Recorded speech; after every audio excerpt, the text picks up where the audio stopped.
15 August 1947ના દેશમાં વિભાજન થયું, પાકિસ્તાન અસ્તિત્વમાં આવ્યું,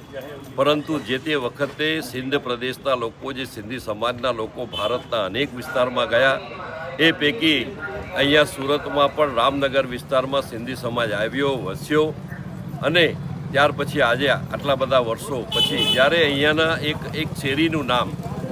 એ લોકવાયકા મુજબ સરહદ ચોકથી પાકિસ્તાની મોલ્લો થઈ ગયું હતું, લોકો પાકિસ્તાની મોલ્લા તરીકે ઓળખવા લાગ્યા હતા, ત્યારે 2015-16થી કાર્યવાહી કરીને, ચર્ચા કરીને 2017માં આપણે જ્યારે મારી ગુજરાત સરકારમાં સંસદીય સચિવ તરીકે જવાબદારી હતી, પત્ર વ્યવહાર કર્યો, અને 2018માં મહાનગરપાલિકાની સાંસ્કૃતિક સમિતિમાં આ મોલ્લાનું નામ હિન્દુસ્તાની મોલ્લો કરવામાં આવ્યું. અને આજે આપ જોઈ શકો છો કે 15 ઓગસ્ટના આગલે દિવસે 14 ઓગસ્ટ અખંડ ભારત સ્મૃતિ દિવસ, એને વિભાજનની વેદના તરીકે પણ આપણે જ્યારે